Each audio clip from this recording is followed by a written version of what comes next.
All right, we're live and rolling. Based Brah, no longer. Nick Sweeney coming out of the Anon closet. I feel like I should reintroduce you as like a new guest, but we just did a podcast like a month ago. But I'll let you give the introduction. Why did you change your name and what is it feeling like? Yeah.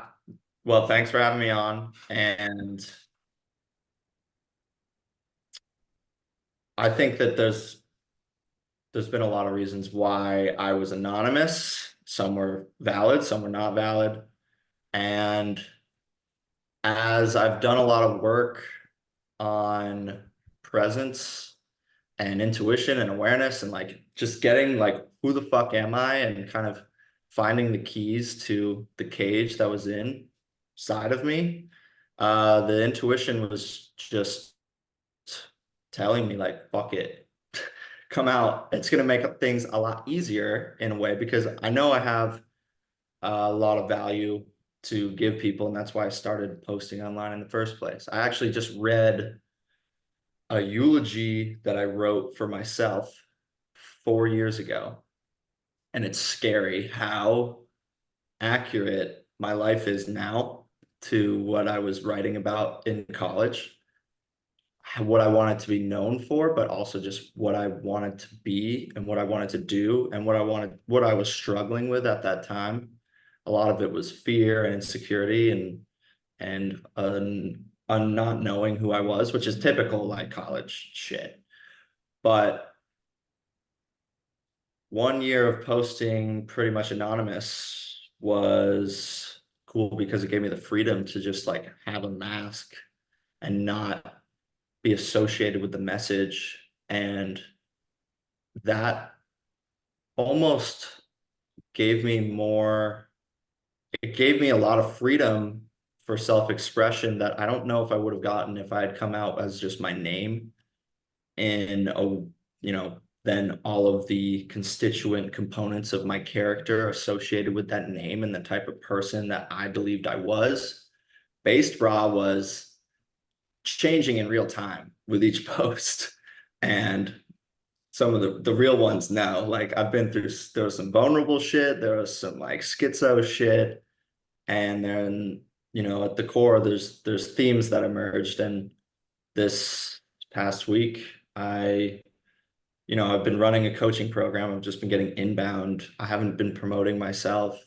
A big reason why I stayed anonymous was for my professional job in oil and gas at a tech startup. A lot of companies don't want you to have a business outside of their business if you work for them. And I was sort of hedging my bet as like maybe I go work for some consulting firm after this and they don't want to, Base Bra is going to be kept under wraps. And I always had a long-term view of it and like 10-year horizon. So I've been committed, but now it's, putting my name behind it. Part of it was inspired by my brother, of course, who really inspired me to start posting in the first place. Um, and and then another part was just I feel that I actually can be more authentic with my name behind it and more free with my name behind it. I don't think you know, in a way, everyone has a mask on to an extent when they're a creator online. You're catering to the algo god. You're catering to, the TikTok mind in some way, even if it's subconscious. So you're trying to get attention, trying to get your message out, trying to put value out there, trying to be of service to people if you're smart. And now it feels that I can just be the catalyst for all of this, frankly, was I was like, I need a fucking photo of myself, and I don't want to have it be some performative, done up, stage thing. It needs to be an authentic photo, and I can't look like an idiot, but I can't look, like some, you know, done up thing. So I went through the photo albums and just happened to come across. And looking back on all of it now, it just it just happened. I don't believe in chance. I don't believe in mistakes. And I believe that right now I've been living in alignment in many ways. And this felt aligned. And through my work with Lee, St. John, who's on Twitter, who's my meditation coach for the past 10 months, I've had a full blown sort of mental transformation where I'm able to sustain presence and clarity in a level that I've never been able to before. And that has given me the ability to, in this present moment, right here, right now, how do I feel about X? How do I feel about Y? And becoming finally attuned to these subtle feelings about certain things, whether it's a girl or a guy or a business opportunity or a post online or a decision you have to make, is such a powerful weapon just to navigate modern life. And I think that honestly, my, you know, getting pushed over the edge to come out of the Anon closet was just a culmination of like 10, 12 months of work and then years and years of work on top of that. But on this particular topic, it was like I had the clarity, I was present, I was fully aware of how I was feeling about, well, do I come out as, because I didn't want to alienate my audience either. So I was like, do I come out as Nick Based Brah? Do I come out as Nick Brah? Do I make a fake name, fake last name like people do? Blah, blah, blah. And I was just like, fuck this game and fuck contorting, this name or brand to cater to anything external. What do I want to do? And I think that's a powerful way of just going about the creator route in general is like, who are you serving? Who do you want to serve? Fuck the market research. I get the Hormozy value equation is valuable for sure, but who do you want to serve? Who do you want to work with? Whose minds like do you think will resonate with yours best? And all of these underlying decisions, just ended up making sense at the end to just put my name and face behind everything and go from there, see what happens. That's sweet, dude. No, I'm super excited for you that you took that step because whenever you're heading into some unknown, it's scary. And like you have things to lose too, which like with the corporate job, with all of that, I can completely empathize with like not wanting to risk putting these thoughts out there behind your name. But as Naval would say, like you're going to be massively rewarded by creating behind your own name. Like I think in 5 years from now, like when you're 31, 32, you'll look back and be like, that was the best decision I made to start creating behind my own name. And something that I've like been really aware of recently is yes, you can play the business game, you can play the marketing game, you can do all the market research, you can think about who your ideal customer is, all of this stuff, but your greatest marketing asset is just you. It's like just being your truest authentic self. And it's a trap I see many creators get into, including myself, is like when you're putting stuff out there, is it you, your true nature putting it out there, or is it some persona you're trying to put on? And for me right now, I'm realizing I'm trying to close that gap between social media Jack, creator Jack, and just like who am I actually in real life? And the closer I can merge those two together, the better I feel about creating. The more excited I am to get up and write every day, the less avoidant I am with, I'm noticing with like notifications and DMs and Telegram and all this stuff. I notice when I'm not being authentic, when I'm not aligned, I want to avoid that. I want to act like it's not reality. And then I end up like escaping into whatever it is, video games, weed, nicotine, whatever it is.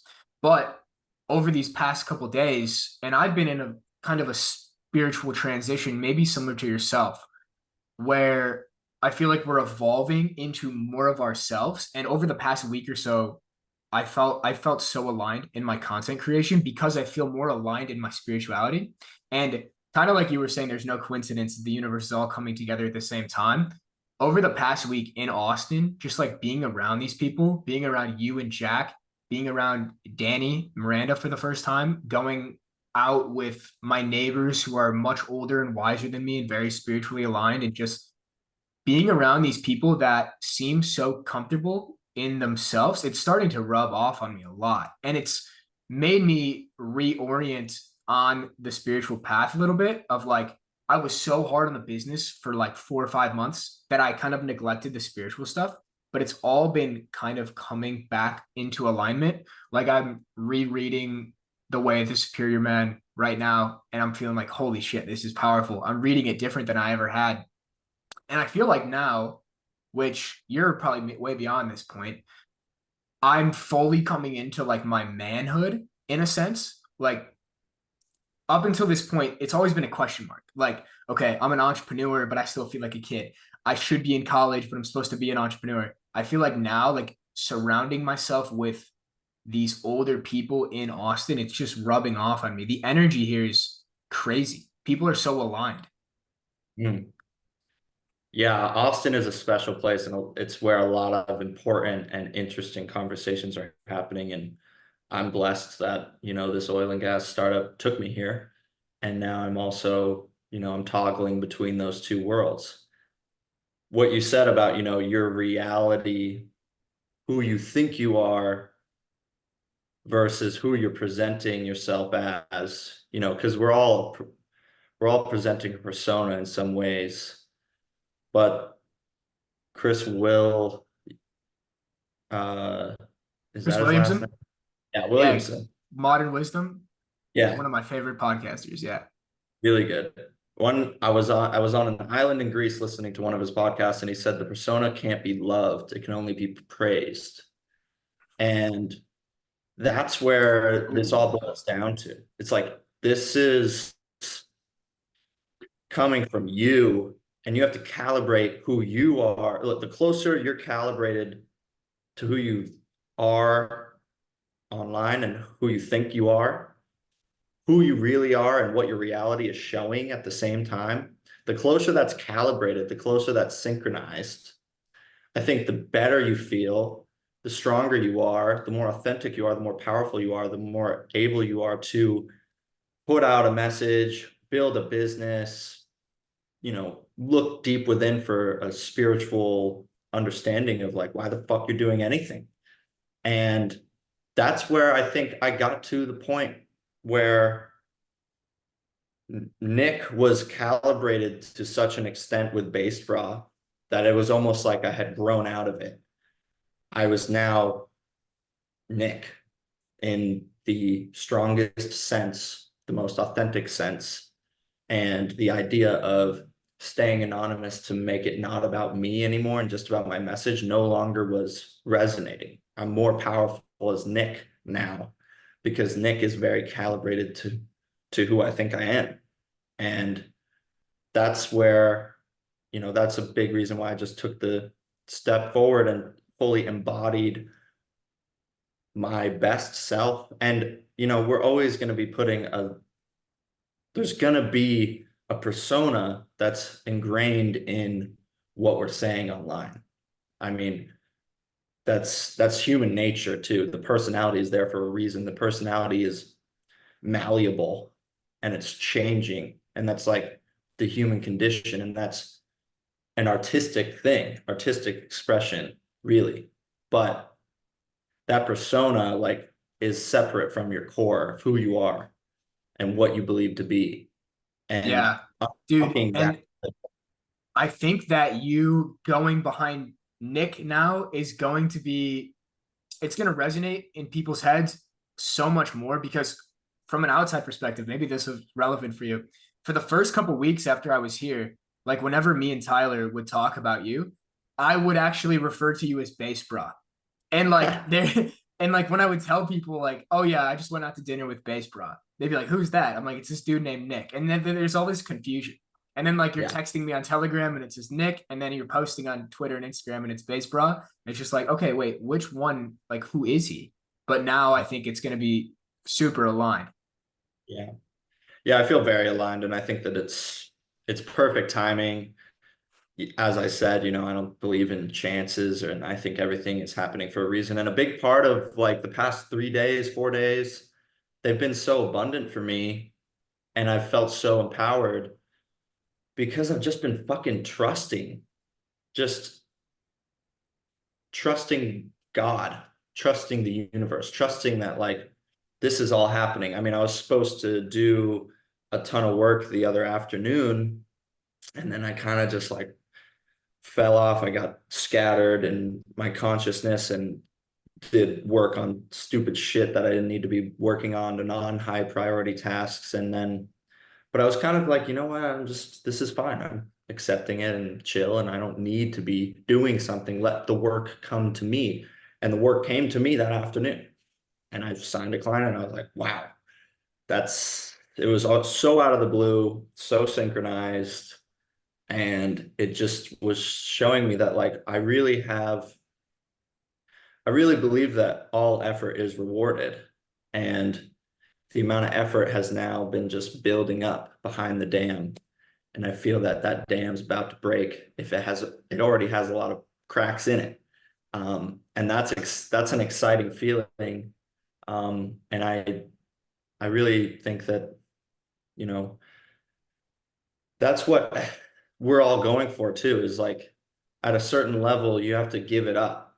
You have to accept that you don't know what's going to happen. You have to detach from the outcome. It's actually a very strong frame of mind to be like, I don't give a fuck what I place in this race. That's how I used to think when I was racing. Now it's, I don't give a fuck if this post goes viral. I don't give a fuck. Yeah. I don't care if it flops. Like I'm just pure, true core expression. Whatever happens, happens. Let it fall where it may. And that is such a good feeling because you just trust that, like, I don't know what the outcome is. I definitely can't probably plan out the best outcome for me. I could write down pages on Google Docs what I want my dream outcome to be, which is a great exercise. But ultimately, you never know.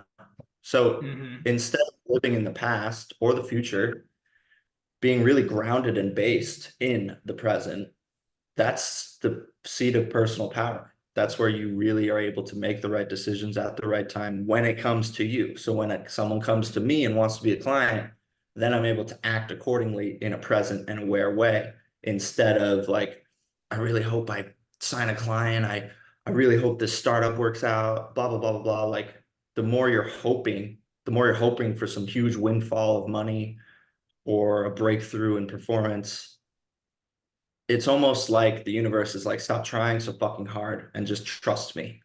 Yeah. Yeah, because we get so attached to it. We get so attached to needing to know. And it's such a paradox. I just wrote this down because I might write about this at some point, but like the paradox of understanding, where whenever I feel like most aligned and connected and present and certain, it's such a paradox because it's certainty of uncertainty. And so for some context, this past weekend, I had a massive pattern interrupting experience. I haven't gone out in the year of 2024 one time. And I went to an EDM techno rave with some friends who I've met here in Austin. And I had somewhat of a psychedelic experience, you could say. And every time I have a psychedelic experience where you're just hit with those insights, and maybe you have this during a deep meditation, you have it after a really intense workout, in the sauna, in the ice bath, whatever, something that is a pattern interrupter to make you zoom out and reconnect. Every time I have one of those, I'm hit with this certainty that I don't know anything. But it's like so refreshing because it allows me to just surrender to that uncertainty and say, okay, I don't know where my life is going to unfold. And that's actually really powerful because whenever I try to like force it into happening, like, oh, I need to write this thread because I need to launch this cohort, because I need to make this much money, it just spirals negatively. But if I can just be present in each day and just take what comes with the uncertainty of the unknown result and trust, like you said, trust the universe, but also trust yourself. That's the biggest thing. Like trusting yourself that you will be capable of making it happen. So I think like in these moments where we're super aligned, because I felt very aligned over the past 4 or 5 days, and it seems like you have too. For me, a problem is I only begin to take note of what is going wrong or what things are happening in my life when things are not going well and I'm not aligned. But sometimes when we're aligned, I think we take it for granted rather than just like doubling down and really being aware of what is getting you into this alignment right now. So I think it'd be a good exercise if we just like think for a bit about why right now in this moment, what things are happening in your life, in your internal state, in your work, whatever, that are making you feel connected to the present moment, connected to your intuition, and connected to yourself. Mm. Yeah, that's a great launch pad for a lot of interesting conversations. My current way of operating is to not examine extremely hard, funny enough. When things are going well, suddenly if you start examining it, why are things going well? You can fall into this gathering of berries so you don't starve for the winter mindset. And Right. you don't lose it. Things are going well. Fuck, what's going on? I want to make sure that this, and then you lose it. Versus, can I just continue trusting? Can I just not place all of the burden to keep a hot streak on myself? But can I just keep doing what I've been doing, not examine it too difficult, like too skeptically or at a huge, microscopic level? Let's not introspect a ton, but let's also remain in the place where we've been so that we can continue the momentum. Because ultimately, what in this moment right now, your things are going well. It's good to just recognize and realize that like this is gonna end too. I think that a lot of people are stuck in the unstable foundation, and then they do a bunch of disciplinary things like a dopamine detox or whatever to get to a high level of peak performance. And that's great. And they get to a high level. And then something happens and it crashes all the way down, like a fucking 2008 or whatever. And what we want, I think, is to have more like a wave. And you're going continually up, but it's, you're not preparing for the downswing, but you recognize like, okay, things are going really well. I know that this is, you can't keep a hot streak forever. So just recognizing like, okay, things are going really well. Let's continue doing what we're doing. And then when things start not going well, can we be prepared to just accept it and be aware and remain present? Because those are the three fucking things that really are going to let you not fall that far.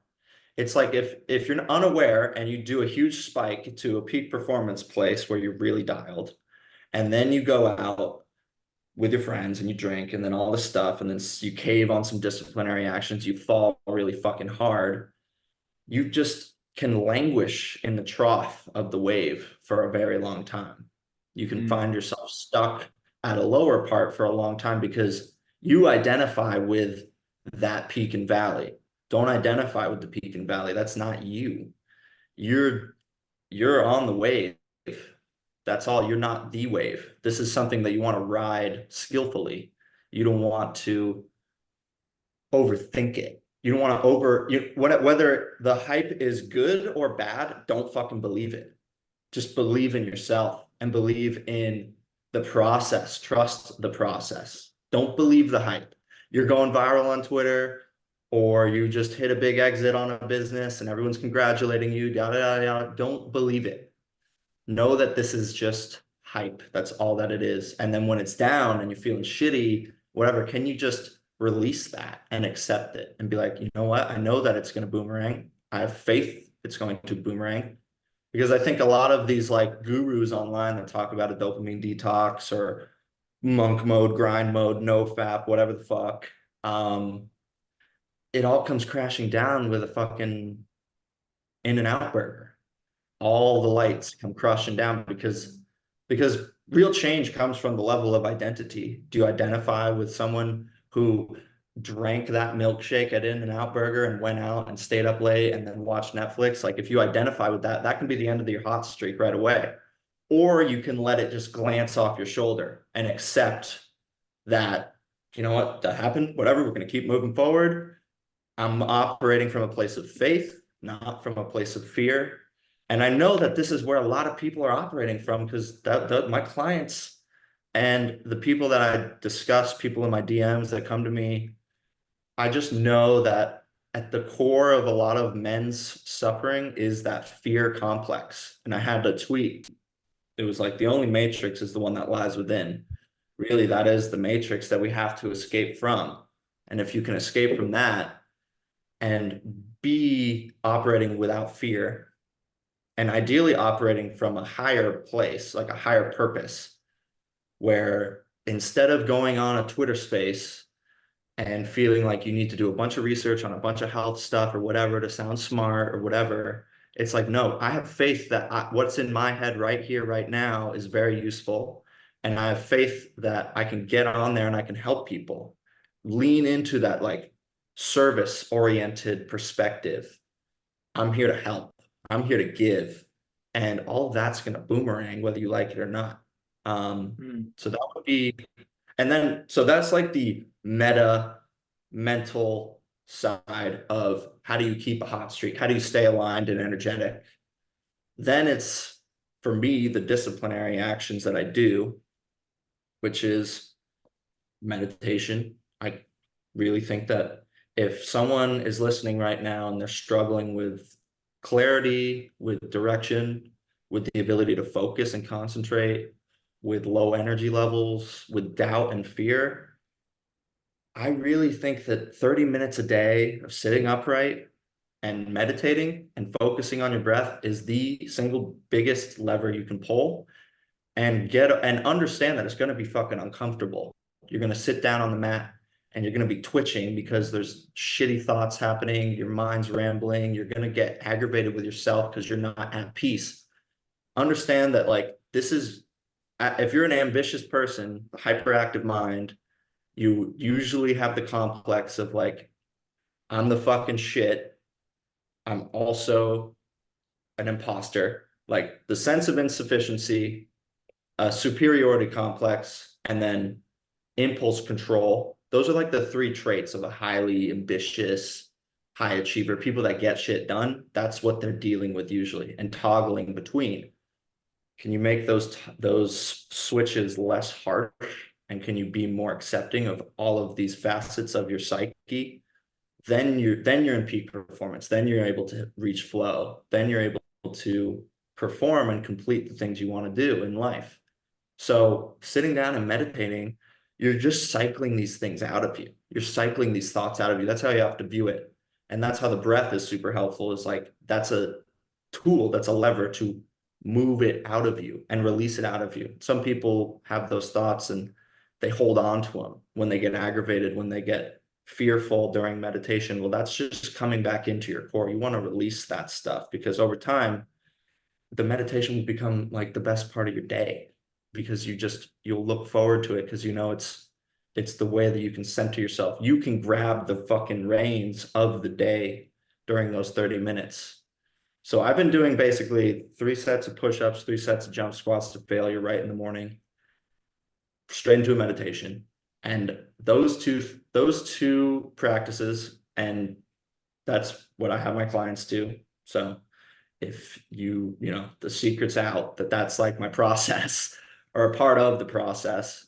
But that's a really powerful part of the process is you get up and you fucking hit it and you unlock a new vibration right in the morning. An object in motion stays in motion and you earn that higher frequency and then you center yourself and you come back and that's where all the epiphanies come, that's where all the downloads come, that's where all of the like clarity and presence can originate from for the rest of your day, for your work, all of that stuff.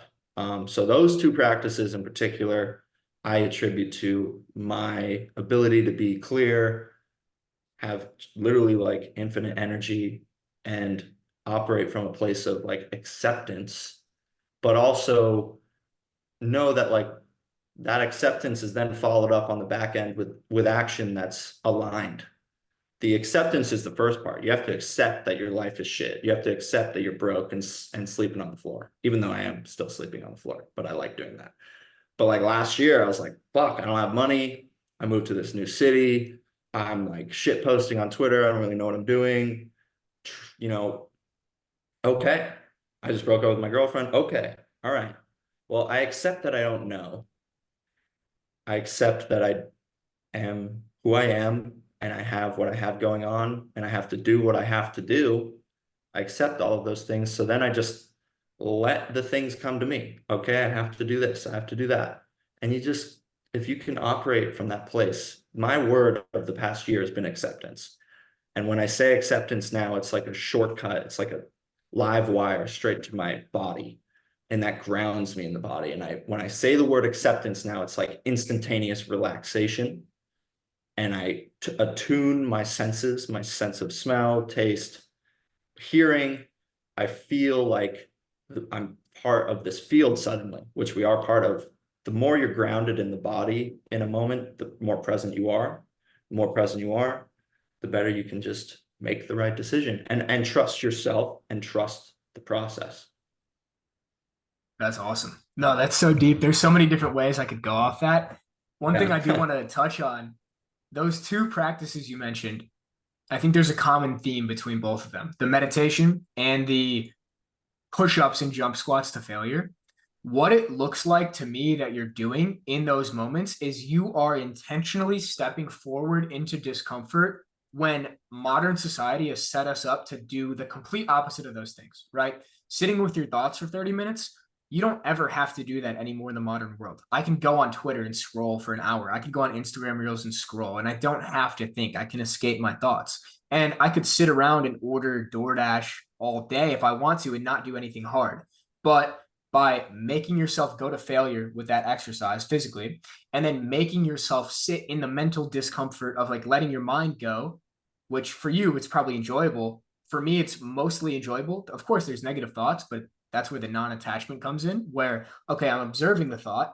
I'm not attaching to the emotion. My nose is not so close to the paper. And that goes back to your whole idea of like riding those upward waves while not getting attached to the down moments. And that's something I see in my clients a lot too, is like they post one thing on social media and it doesn't get a lot of engagement. And they're like, my content is in a rut. I don't know what I'm doing. I think I'm going to fail. And it's like, you need to zoom out and like see the bigger picture of all this. If it was just a straight trajectory upwards, everybody would be a millionaire creator with a million followers, right? You have to be willing to sustain those ups and downs and see it as part of the process. And that's why I just wrote a newsletter this week about like long-term thinking. And the biggest part for me is like zooming out, not attaching to the day-to-day, realizing that the actions you're taking today are creating who you are going to become in like 10 years or so.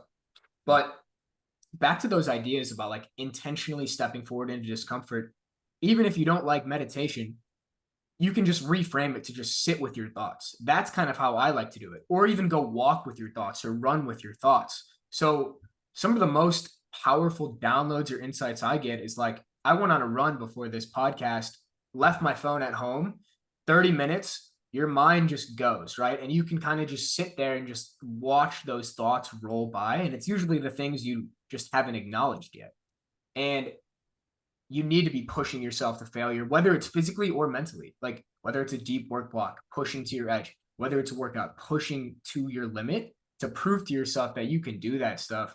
And if you can actually, like, I truly think if you could step forward into those two things, embracing physical discomfort, embracing mental discomfort, you're separating yourself from 99% of people because you don't have to do that shit in modern society. You literally don't have to. And so the people that can delay gratification, sit with their mind, are comfortable with their thoughts, have such a huge advantage. And I noticed that about like the people quote unquote ahead of me, they all do that to a T. They all embrace the struggle of encountering difficult things on a daily basis. And I think that's one of the traps a lot of people fall into, that they think it's going to be easy. Whatever it is they're doing, they think creating content is going to be easy. They think getting in good shape is going to be easy. It's not. I mean, at a certain point, I'm sure you hit like this nexus point where it does become second nature to you. But in the beginning stages, you're going to have to fight through a lot of discomfort. And so, like for the people out there that they're in that trough of the wave, they can't get out of their own way. Like, how can they just start to claw themselves out of this hole? And I'm even asking for myself because there are those low moments where you feel like you're stuck. You feel like you can't get out. No, it's a great question. And I've talked about it a lot to people I've coached, but like you kind of have to crawl and scratch your way to a positive feedback loop. Like at a certain point, you don't just start being disciplined and then things get super easy and you get success. It doesn't work that way.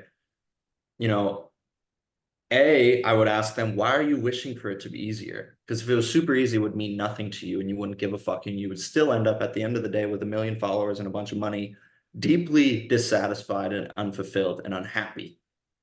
So in this hard shit is where you build yourself and you become the person you calibrate the person you want to be to your reality. And I would also say though, like for anyone posting online, I've always had that advantage for whatever reason of like me posting online, me creating online is a 5, 10 year long thing. I'm in it for 10 years. And that takes the pressure off of a post not doing well or whatever, because it's like I'm hella patient. Everyone needs to be patient. I think a lot of high achieving men are not patient, and patience can be dissolved, like impatience can be dissolved with the acceptance of right here, right now. The more you're accepting of right here, right now, the less impatient you will be. But anyone posting online right now, every single day, even if you're putting out garbage, you will not fail. I really, really believe that if you are consistent, and that this is a big part of my ethos is like streaks. You want to get on a streak. It's a lot easier to meditate 30 minutes a day when you're on day 250 than on day 5. The streak becomes ingrained. It really does. Whether I haven't missed a day of breath work in 3 years, I haven't missed a day of meditation in 3 years, and I haven't missed a day of like movement exercise in over 3 years. These streaks are like the pillars, but I think it's easier too for me to be present and to be accepting. Where people mess up, I've seen, is they're like, well, why am I even doing it? Why am I getting up and doing 3 sets of push-ups to failure? I don't think I need to do it. And the truth is, you don't need to do that. But why? And this is where, over the past 6 years, I created a document from all the coaches I've had and all the courses I took and all my learnings, where I was like, this is my document where I've explicitly written out who I am, what the fuck I am, what I want to be, my goals, my ethos, what I want someone to say at my funeral. All of these things are explicitly written out and have been penned down for 6 years. And after about 6 months, those things you write down ingrain themselves in your subconscious. I really believe that, especially if you visit everyone, if they're feeling like they're in a downturn right now and they can't get out and they need to crawl and scratch their way back up, I recommend opening up a Google Doc and writing down an explicit purpose statement and explicit ethos, value hierarchy, principles. Like write it down what you want to be, because you have to shoot for the moon. You have to shoot for something.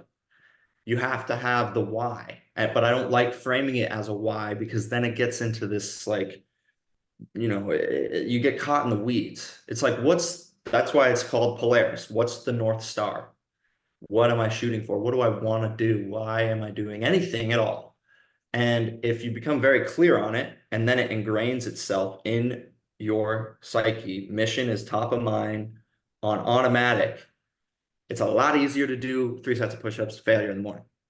It's just a lot easier to work hard. It's a lot easier to be disciplined and to rationalize why you do things. Because otherwise, your monkey brain's going to rationalize doing shit things like Netflix, like drugs, like porn, like all the stuff.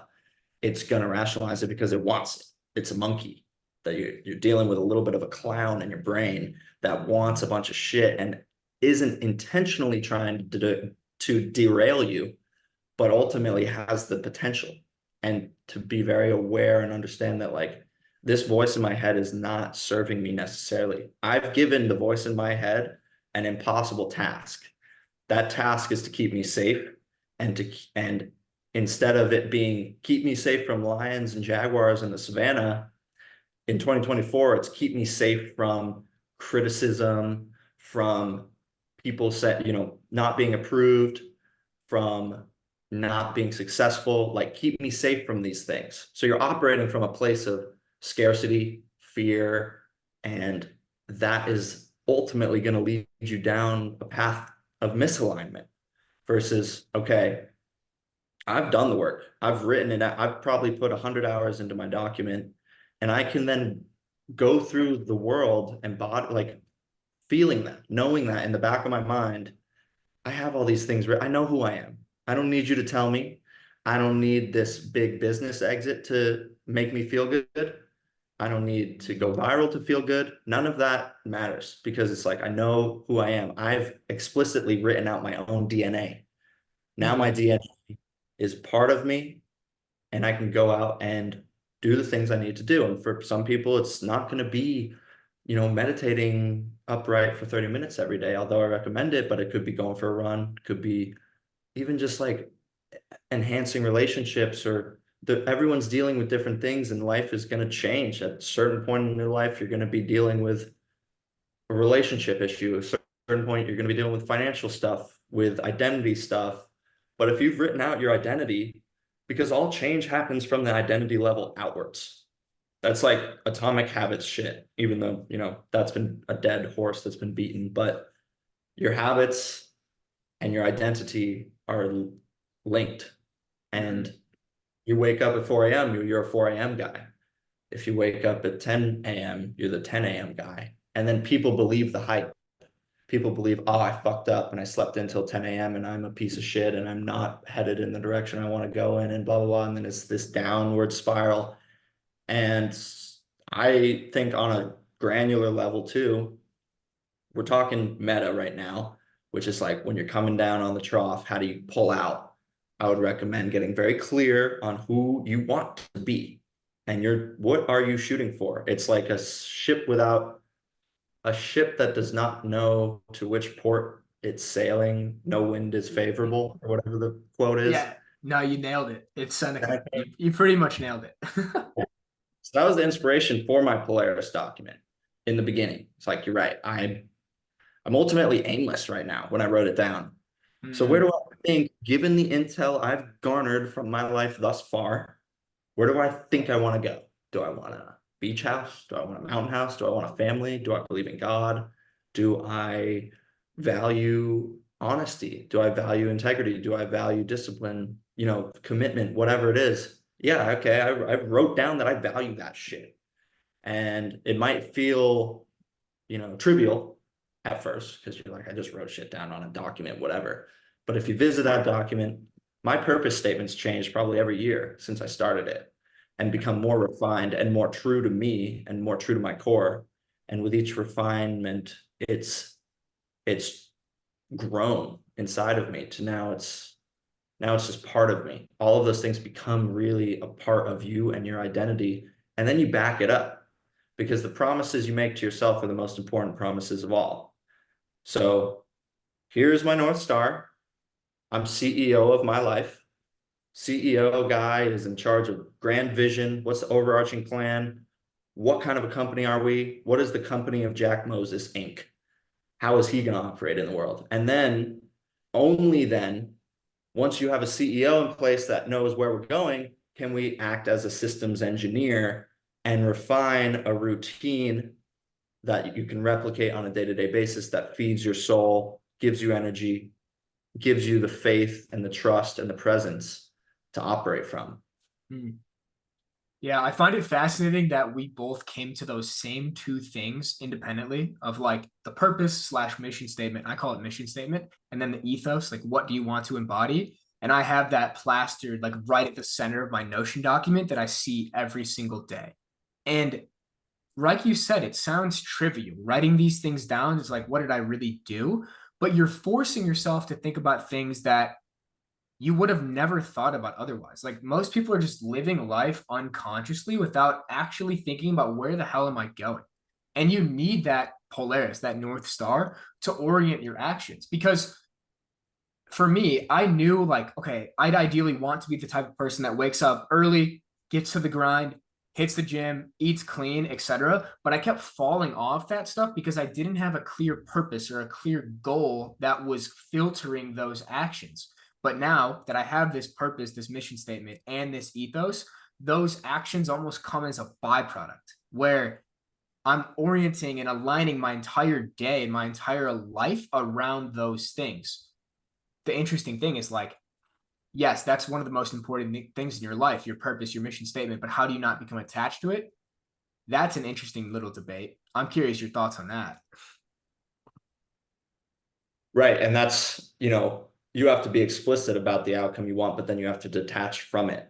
And it Right. takes, that's someone has a quote where that's like the definition of intelligence is to be able to hold these two paradoxical juxtapositions and operate in the golden mean between the two. So, yes, I'm shooting for this goal, these concrete goals. I want to make X amount of money. For a lot of men, this freedom, the freedom they desire does hinge on financials. Um, a lot of guys in 2024 aren't going to just shoot for a log cabin in the woods where they don't need to make money. So that's like kind of, all right, you have to be realistic. You have to go out and play the game of capitalism and prove that you're worth something to the market. But prove is a bad way of putting it. You don't want to have to feel like you have to prove something because that's operating from fear. Yeah, you just It's want to be, you want to become the type of person that makes the money. exactly. The money does not change who you are. You have to become the type of person who can create a business that serves this amount of people. And that's the entire journey. You're building yourself, you're molding yourself along the way. And I'm curious, so you mentioned the main driver for most men, maybe most people listening to this podcast is like, I want to make a lot of money. I want to have a lot of status. I want a lot of influence. I think, and maybe this is just me and I'm just projecting, but that comes from this underlying desire of like being desired by the feminine. Do you think that that's true? Mhm. Is that the underlying reason that so many guys want this massive amount of success? Yeah, I mean, absolutely. But I think that it goes even further. It's like, I want the freedom that that brings. Like, I think we're all in search of freedom at the end of the day. Freedom from our minds, from the negative thoughts of our minds, freedom from financial constraints, freedom from worrying about not being able to take care of our loved ones, and then freedom to choose a woman as well. And a lot of men, me included, have seen that like at a certain level, the women that you could date or whatever is correlated to your socioeconomic status. Doesn't have to be that way. And ultimately, I think it's an impure energy source and motive. So yes, it's an energy source, and yes, you should probably use it to an extent, but you're burning coal and it's not great. And it's ultimately coming from a place of lack. Whereas can you purify the poisoned well and use fuel that is hyper efficient, endless, and super clean? And that comes from more of a like altruistic desire to have a positive impact, to be of service, to change the world in a positive way, and to believe in yourself that you can change the world in a huge way. A huge impact is a great thing to shoot for. Um, but like we said, all right, I wrote down my Polaris North Star, what I want to do. Then it's done because then it's out there. It's on a document, it's written down. But I accept that I don't know. I accept that I don't know how this is all going to play out. And I accept whatever outcome may be. I don't know the vehicle. I don't know the path perfectly, but I'm relatively shooting for this thing. And yeah, use the fuel sources that you have at your disposal. If you're a dude and you really want a hot woman that's going to be nourishing to your soul and take care of you and be something that is motivating, and you guys can become empowered together and work together on a business or in a household or whatever it may be, well then use that and make that okay. Well, if you want a woman so bad, maybe you should write down what kind of a woman do you want, and what kind of a man do you need to be in order to deserve that kind of a woman, or not deserve, but like attain that kind of a woman? Because They're not just the hot girls don't just fall into your lap when you're a loser. They don't just fall into your lap, period. You at a certain level, women are looking for a man that they can trust and that they can like open up to and believe in as a leader. Not that, we don't have to get in the weeds about like who leads a household or any of that shit, because there's a lot of shit on Twitter and there's a lot of disillusioned men. But what kind of a woman do you want? And what kind of responsibilities do you want to share with her? What kind of a life do you want? Get explicit on it and then give it up. Give up the burden. Offer the burden to God, offer the burden to the universe, offer the burden to the process, and accept where you are and trust that if I do the things that I think I need to do, if I do what I believe my highest self would be doing at any given time, this is going to work out one way or another. Maybe I don't become a creator online and something else happens. Maybe I don't start this business. Maybe I start a nonprofit and, help really unfortunate, like people that have had unfortunate circumstances. And maybe that's more fulfillment than I could ever have dreamed of starting some Fortune 500 company, because we're programmed, especially in the US, to think that this is the only way, that you have to get your golden ticket, as you said, from higher education, and then go and prove yourself. It's all about proving yourself. It's all about who has the most secrets in the fucking country club of capitalism. That's what it is. That's what the Fortune 500 is, a country club of politicians, Ivy League, people that have, I'm not going to make generalizations all day long, but there's plenty of really altruistic people and altruistic companies. But, what do you want? Do you want to start a company and have a huge exit? And then what? Because these guys that end up doing that and putting their heads down, ruining their health, ruining their mental health, working for 10 plus years at a time, then they get a $10 million in the bank account. They feel good for maybe 30 fucking days. And then they realize, shit, I just wasted 6, 10, 15 years of my fucking life because Mm, I wasn't operating from a place that was empowering myself and strengthening. It all comes from here and within. And the feeling that you want can be accessed at any given time once you crawl and scratch your way to that positive feedback loop, I believe. Then it's there, it's unlocked, and you'll wake up one day and you'll have this untamed force, this barbaric zest to life, where you just got a fucking stupid smile on and you're happy, you're fulfilled, you're not rushing anywhere. That's been my problem. I was a rusher, and it's mm, like our coach Lee, he's like, where the fuck are you rushing to, bro? And I'm like, you're right. And that's just, yeah. I identified with someone that did things quickly, because I was Mm, ski racer. I'm fast as fuck. I'm efficient as fuck. I'm performance oriented. Everything I do, I walk fast. I work fast. I eat fast. I don't sleep much because I don't need it. And that ultimately was super detrimental to my self-development and feeling of like well-being and feeling of completeness and wholeness. And now it's like, can you just slow down in this moment right here, right now? Because when you rush, that's when you have the propensity to make the fucking wrong decisions and the get off alignment.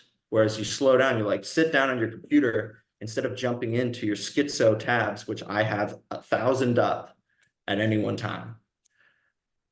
Take a second and slow the fuck down. Be like, mm. okay, what am I doing? Listen to myself, open myself up. What do I need to do? What has a good indicator for people is like, what thoughts have been taking me out of the present moment most? What's taking me out of the present moment most? Is it the insurance payment I've been avoiding? Is it fixing my sink? Is it making the landing page? Is it, what is it? Usually you can clear the mental inbox by listening to that intuition. That intuition is where your power lies, but it takes some work, writing down what you want to do in life and then acting accordingly to let that intuition really flourish. Yeah, something you hit on that I think is so, so important for young dudes, especially myself included, is like whenever I think about what do I want in life? Like we say, setting these goals, setting this vision, setting this purpose. Whenever I really think about it at a layer deeper, it's not million followers. It's not a nice house. It's not a nice car. It's not $1 million in the bank. It's all internal traits. It's all like, what man do I want to become? And those supersede any external validation that I could think of. Presence, internal peace, being a loving, open person. Like those are things that I always come back to as much more important. And whenever I fall out of alignment, it's because I've started to place too much importance on the external while neglecting the internal. So like when you visualize this ideal actualized version of yourself, say yourself 7, 10 years from now, you're grown ass man, you're like running big businesses, have a family potentially. What are those traits that you would want people to describe you as, and how would you want to look in the mirror and know yourself as internally, not externally? Hmm. It's a great question. The unforgiving mirror, for sure, is relevant. Like, look into the mirror and what are you? Who are you? Mm, What I would like to be known as is someone of integrity, honor, someone who respected everyone the same way, held them in the same regard, and someone that was, worked to for the betterment of my loved ones, the environment, those that are unfortunate, have unfortunate circumstances in life. I would like to be known as a man that also doesn't crack under pressure and is charismatic and has sort of just a deep instilled belief in himself that isn't operating from a place of trying to gain approval or status or power or money. It's Nick is whole, complete, and someone that I like hanging out with because he makes me feel like anything is possible. And I would love to instill that in everyone that I have contact with. I would love to be giving people a contact high and showing them what's possible just mm, by the way that I operate. Someone who's extremely present, extremely grateful, extremely giving, because I believe that that's a really, really good virtue that gets overlooked for people. And this is something that's been instilled in me by my dad. Is just like, be a good fucking person. You don't have to be anything more than that. You really don't. Be a good person. Good things will happen. And you can build upon that and it can compound. And I believe that in 50 years, I'll be an extremely powerful individual that can change people's circumstances, that can elevate consciousness. I think that, like, I hate when people talk about how they know about seed oil, so they're at a higher level of consciousness. They know about the matrix and all of the underlying bullshit, so they are operating, they're at a higher level of consciousness. It's like, I hate when people kind of look down on people that are struggling and have maybe not figured it out and are not operating in a higher frequency. But I believe that higher levels of frequency, higher levels of consciousness, with that comes greater responsibility. So I mm. want to be known as someone that can carry that responsibility no matter the circumstance. So those are some values and virtues that I shoot for every day. Yeah, I love those. And I could second pretty much all of them. And it brings this short little clip from Naval that I saw on his Instagram to mind when he was talking about like what really is masculinity. And masculinity is, are you the person with the broad enough shoulders where you can like lift up everybody around you? It's not the jewelry you wear. It's not the cars you have. It's not the women you have. It's not the external success. It's like, are you the type of man who can bear the responsibility and bring people along with you for the journey? That's what I keep top of mind. And I've met a lot of people here in Austin who really embody that, including yourself. Like for everybody out there, if you ever meet Nick in person, be ready for the strongest fucking handshake of your life. Like most dudes that I meet, like even your brother Jack, we usually just dap up, like it's very casual. For you, it's always super strong handshake, and it speaks to your character, which is it's inspiring. But like with that idealized version of yourself, that actualized version of yourself, where do you see a gap right now in the character traits? Like, what could you improve to become more of that person? Hmm. Amazing question. I mean, I am a deeply flawed individual with my own inhibitions, and I have the ego that can overrun those thoughts, those that presence and that acceptance at times as well. So for me, it's an everlasting game of like, well, I'm at a really good place. I'm really aligned. I'm really energetic. I'm really present. But I know there are levels above. And so right now, actually, lately, I've been feeling like, okay, I'm at a fucking amazing level, but I've hit a ceiling and I want to level up even further from here. And there are definitely things I can do more,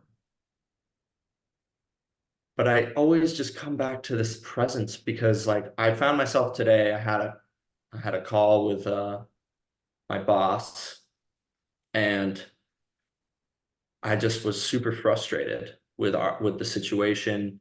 Um, certain nuances of the relationship, and I found myself spiraling down this just like pissed off rabbit hole. I was just fucking mad.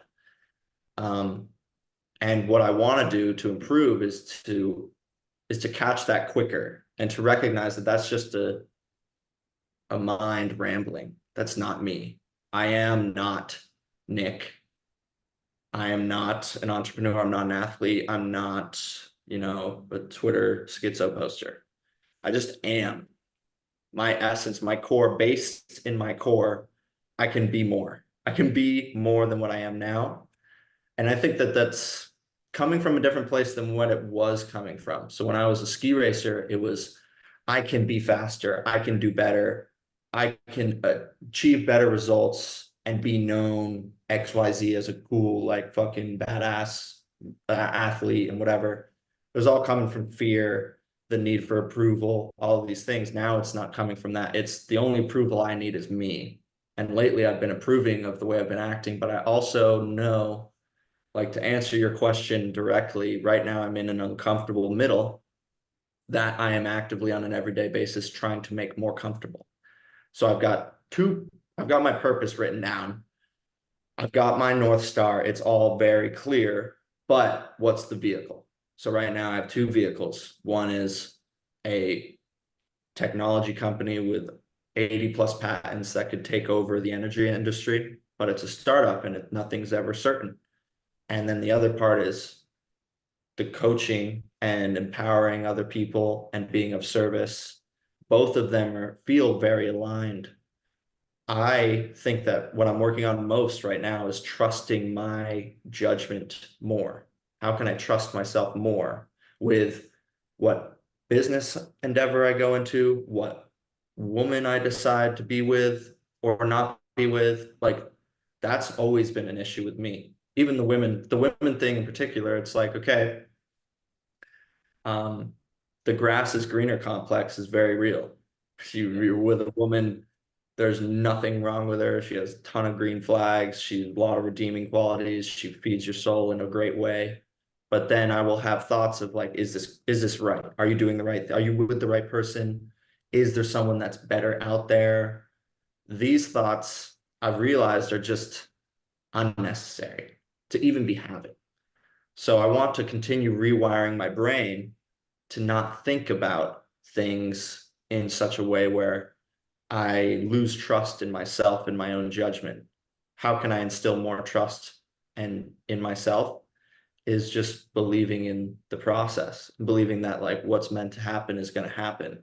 And if you asked me a year ago, going through a breakup and all this stuff, I was very not accepting. I was attached to this girl, and I was just kind of going through it where it was super unfortunate circumstances that had us split. And I was just like, what does this mean? How could this be? What does this mean? why am I in this position? Because this is not my expectations of this reality is not lining up.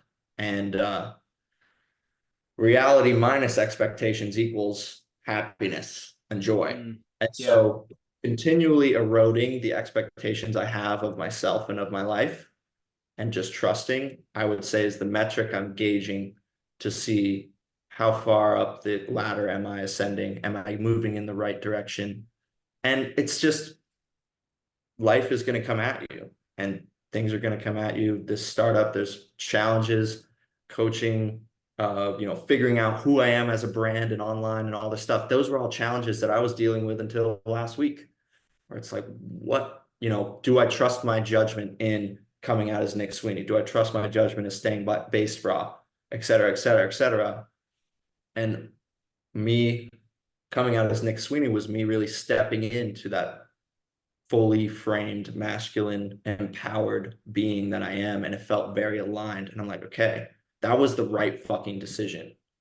And in life, you choose your regrets, but I don't, I don't think I'm going to regret this. And I trust that I mean that when I say it. So just trust of external and internal. But the Mm, internal is where I noticed a lot of people struggle. It's like, am I doing the right thing? You're on Instagram doom scrolling and you have 50 fucking business propositions shown to you of like, start this drop shipping company, start the SaaS company, start the fucking AI print on demand company, whatever the fuck. It's like we can all find ourselves in this place of analysis paralysis. And that's where I was for a while. mm. And at a certain point, if you can garner enough intuition, you just choose a lane, fucking go for it, commit 100%, full gas, and whatever happens, happens. And trust that that's the right thing to do. That's awesome. Yeah. And there's this quote that comes to mind. I think it's from Warren Buffett. Maybe it's from Charlie Munger, but they famously make like 2 to 3 huge investments, maybe a year. Maybe sometimes it's one investment a year. And so they put in a year of pros and cons, judgment, making a decision. But once they make that decision, they never look back at it again because now it's in the past. You can't change it. All focus is ahead. And I think that's the same for your brand now. It's like, why would I ever go back and think, oh, what if I stayed in the Anon closet? It's like the decision's made. Now let's just see where it takes us. So I love Mhm. that. And another point, it seemed like you were coming to new conclusions even as you were saying all that. Like that's the sense that I got. And even to come out of the Anon closet, like you were talking with your brother a bunch. Like I think that speaks to such an important point is like for anybody out there, but especially for men, it's like we get so bottled up with all these thoughts in our head and all this confusion.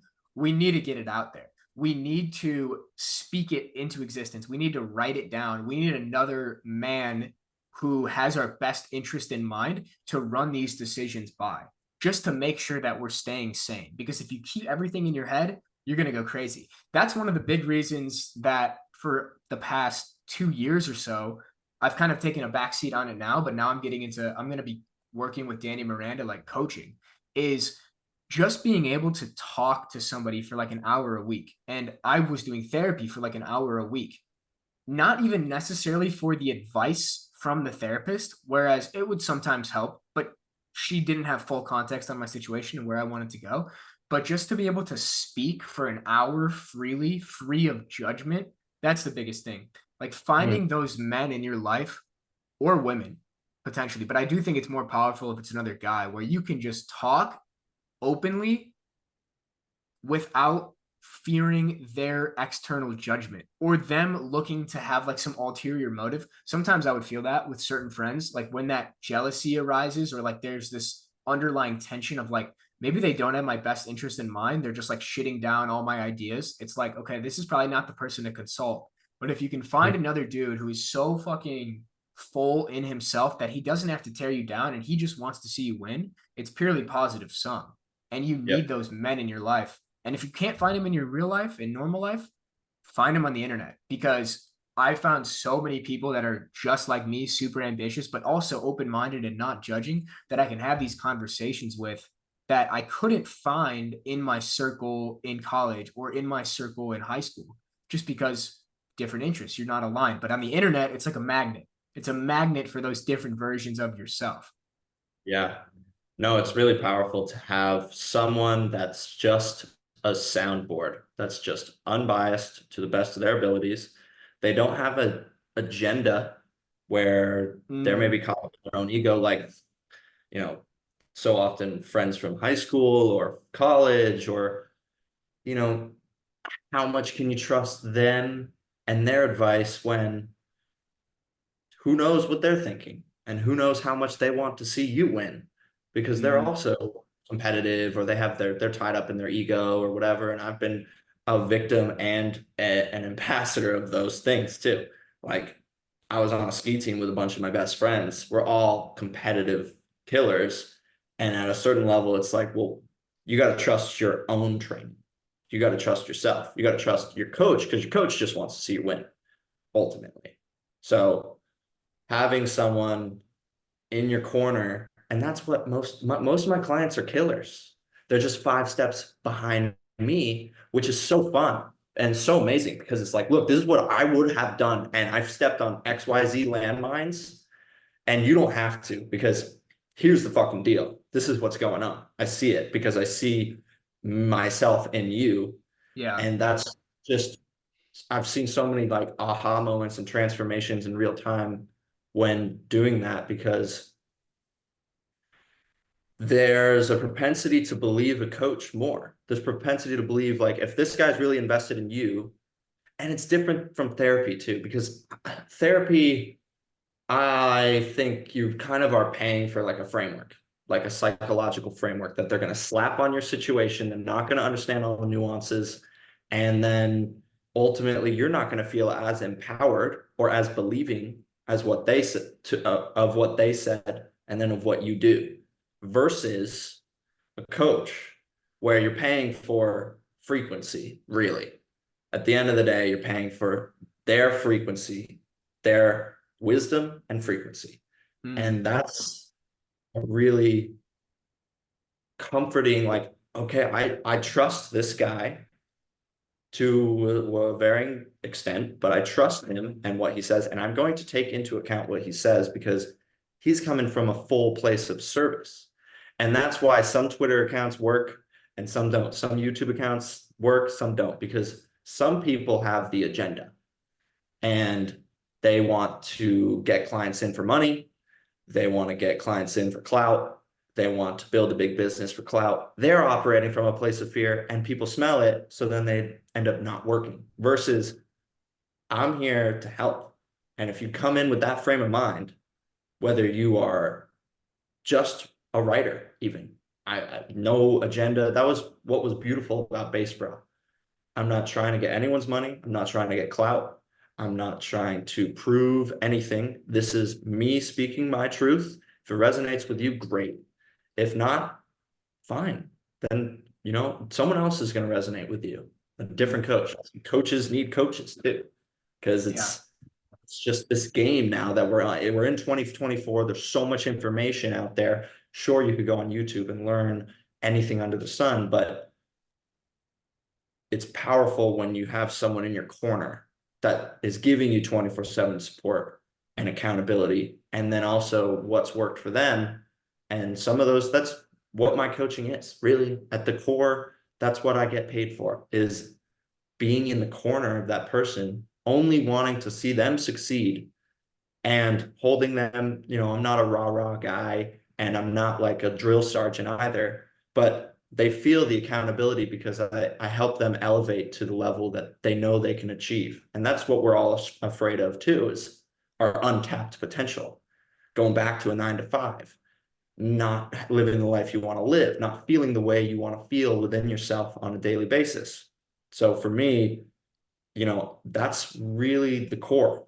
Accountability. I'm in your corner. I'm a soundboard for certain things, and I can give you my critical thinking, and we can work through this together. We're a team more than a coach and a subject. And then on top of that, you have, okay, well, this is for just my example, Polaris is what worked for me. But I have people come in and for a wide breadth of different things they need.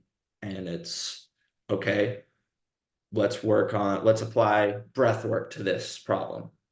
Let's apply meditation to this problem. Let's apply X, Y, Z, the Polaris, the meditation, different types of meditation. Like it all gets very flexible within it. And I think a lot of coaches, A, don't practice what they preach, and B, just have an ABC 1, 2, 3 system that works for, the general people. But who do you want to be working with really? You want to be, I love hyper personalized coaching. I don't ever really want to scale to some huge thing because you lose it. People are super unique and nuanced. That's what's wrong with Mm, therapy, and that's what's wrong with like these master classes that you pay two grand for to go to listen to a webinar where they apply the general diagnosis to your issue. And oftentimes it helps, but to have it really personalized, like we're calibrating together in real time, putting our heads together and making it the best outcome, that's so fucking fulfilling for me. mhm.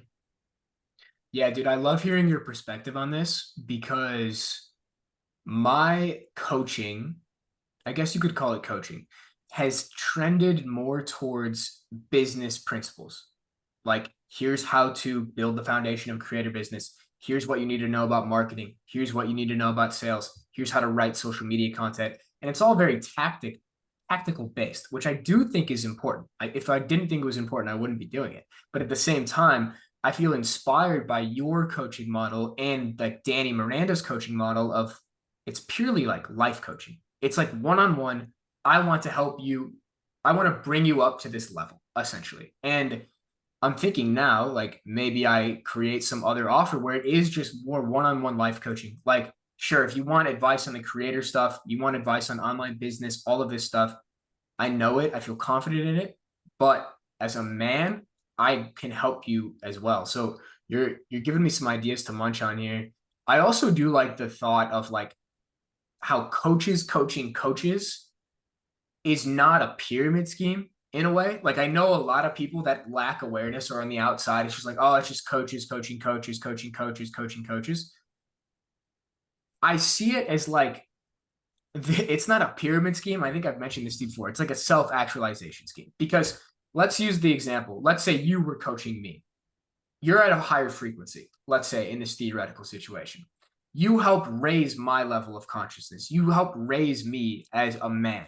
Now I'm going to be able to better serve the people that are below me, quote unquote, below me, help raise them up. Now they can serve the people below them. It's like, it's this self-sufficient utopia in a way where we're all helping each other become higher versions of ourselves. And so that's where like the whole people on the outside are like creator economy is a pyramid scheme. Sure, in some situations, maybe, but if it's from this lens of like holistic life coaching, consciousness coaching, whatever you want to call it, it's more so just like these direct mentorships, these direct apprenticeships to Mhm. become a higher version of yourself. So you've got me thinking about this, like doing something similar to myself. Yeah, I mean, it's extremely powerful, and there's it's a lot easier to create an offer if you are like, I help you lose 30 pounds in 90 days, and you're talking to a specific type of person with specific goals. But I think that the reason those programs fail so often is because they don't get to the core of these types of things. And I would label myself currently as like a freedom coach. At the end of the day, we all want that freedom from within, and then the freedom to do what we want to do with who we want to do it, how we want to do it, the freedom to not be constrained by finances, by chronic pain. And I know Danny is thinking the same way, but you're selling something that's intangible. And that's where it can be less. That's why I've realized, fuck the market research. I actually have a great understanding of my ideal client and who I'm talking to because it was me 6 Exactly. years ago. Yeah. And if you can then frame your mind that way, you're better suited to work with the type of people you want to work with. I only take on like 50% of the people that I end up having a call with because some people I know are just not, we're not a great fit. I want to work with someone that has the dragon within, that needs to fucking like it's scorched earth at the moment. Can we condense it, concentrate it into a flamethrower in the direction of your goals? And that is so powerful when you see someone like collecting their consciousness in one place, concentrating their efforts and energy, and they're moving then in a direction of alignment with infinite energy because they're using pure energy sources versus, you know, an energy source of, I don't want to be known as a loser to my high school friends. I want my dad to be proud of me. Like that is, as you, in the way of the superior man, act as if your dad is dead. And these types of things are what I weed out and we're trying to root out the weeds of the mental garden, have it be a place where you love to live inside your own head. You love your life, no matter what it is. Even if you're broke, you're like in a place where you're really happy, and you're happy because you trust that good things are going to happen, that you're going to keep working. So often we're falling into fear of like, I'm never going to make it. I'm going to be stuck in this cycle of disillusionment and languishing in a place where I don't ultimately want to be, and I know my potential is sitting on the table. And so it's really deep work. It's important work, and it's empowering too, because on the surface level, this pyramid scheme you're talking about, okay, one coach is responsible for their one client, but that can branch out into millions of people being affected. Exactly.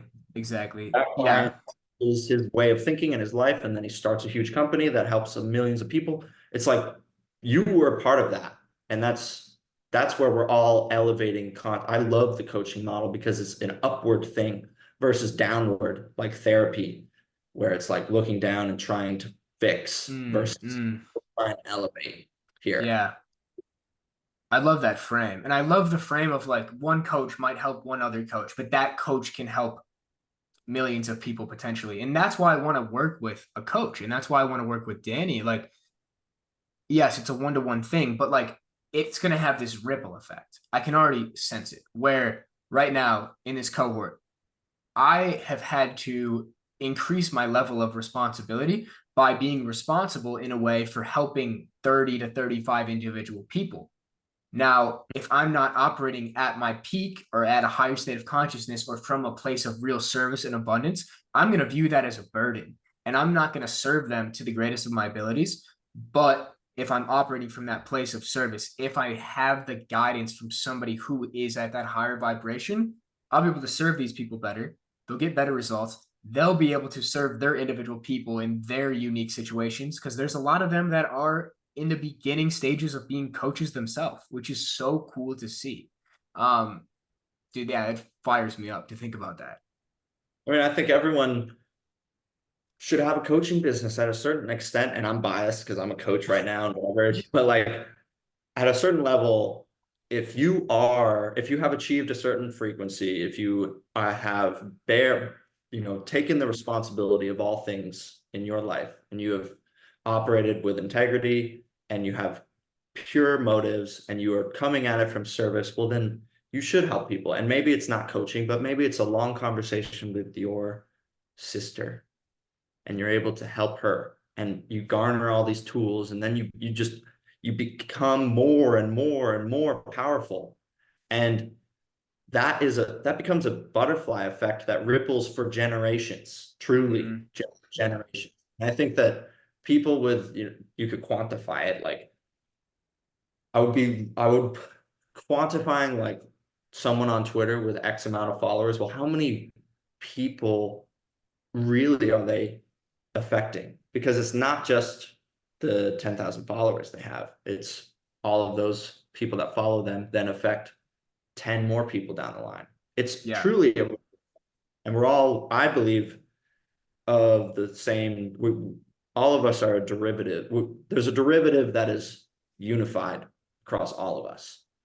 There is a consciousness that we are all one, I believe. That's why when I meditate, sometimes I just repeat the phrase, I am. And I'm not me, I'm not Nick, I am the field. I'm everything. I'm also just the inanimate objects that are here. The building Mm, I am, the tree outside I am, the person that just cut me off in traffic is me. And that is a powerful place to operate from because it just gives you like this sense of it's okay. I accept that this is just no one fully understands it, but I'm operating in a way that feeds my soul in a powerful and nourishing way. And I'm living a life that I'm proud of. And that's what I wrote about on my tweet this morning. Can you look back in 5 years and be like, I am fucking deeply satisfied with how I lived? mm, And that's what we're all shooting for. We're not shooting for the power and the money and the status. Those are all programs installed, governed by a governor in our mind. Can we look back, not dwell on the past, of course, but like look back and be like, fuck yeah, I really like, I shed layers and got really closer to my core. I helped others. I connected with nature. I connected with the beauty of this life. I connected on a present moment every day. And it's, to me, that's been the big like switch that's come on in the past year through a lot of work and struggle and a year ago I was that guy. I was like, fuck, why is it so hard? It's mm, so and I I'm a big believer in manifestation too. I'm a big believer in, there are things when you write on Twitter or you create a business plan or you express yourself in some way, oftentimes you aren't registering the next word that's coming pen to paper. You're not. Well, where is it coming from? You could get very scientific about it and be, well, we're on the electromagnetic field, we're swimming in a field of electrons, and that electromagnetic field holds information from different places. Why do you think the Simpsons have predicted so many things? Who knows? I kind of think that they're pulling things from a creative mind, I think, especially is able to remain open enough to receive things that most people don't and to gain insights and clarity and ideas that can ultimately drive humanity and life in a direction. That direction is very ambiguous for everyone, but I believe the direction is towards, pure love, beauty, joy. These underlying, there's the duality. You have the positive and the negative electrons. You've got masculine and feminine. You've got the light and you've got the dark. But underneath all of these things is like that one unified mm, essence of what we mm, are. I am the Tao, whatever you want to call it, and not getting swept up in the duality, evil and good, not getting swept up in the negative and the positive thoughts, the sense of insufficiency and the superiority complex, allowing these things to rotate and move, but like remaining based in your core. mm. That's what has been making life so beautiful for me lately. And I'm just full of feel that there's just barriers and dams being broken down on a day-to-day basis, and this untamed force is upwelling from within. And I never thought it was possible. I never thought that this level of like, I never thought that it was possible. And now I'm here and I I have a duty now. Mm. Wow. That's beautifully said, dude. That is beautifully said. I don't even have anything to follow. I think that's a great, great place to end it. You inspired the hell out of me in this conversation. And I know that if somebody listened to the end, they're feeling the same way. So I appreciate you for doing this as always, dropping your wisdom. It's so refreshing. Like I would rather not spend my Wednesday afternoon doing anything else. This was sweet. We're going to have to do it again. But for people out there that are interested in your coaching, following you, where can they find it? Yeah, so I am at Based Ethos on Instagram and Twitter. And if you want to have a free call, you can just sign up on my Calendly. And that's about it. I mean, I have I have the coaching program and I like to give as much value and insight and because it's all service anyways. So if I get on a call and I have an agenda and I need money and blah, blah, blah, then, then it's bullshit. So Mhm. people that get on a call with me, I show up, try to help them as much as possible and see if it's a right fit. And that's my deal. Love it. So simple, but yet so profound. So cool. Thank you. Cool, No, man. thanks for having me. Of course, man. Anytime. We're gonna have to do this again. Maybe in person. Yeah, would love that. Cool. All right. Thank you, man.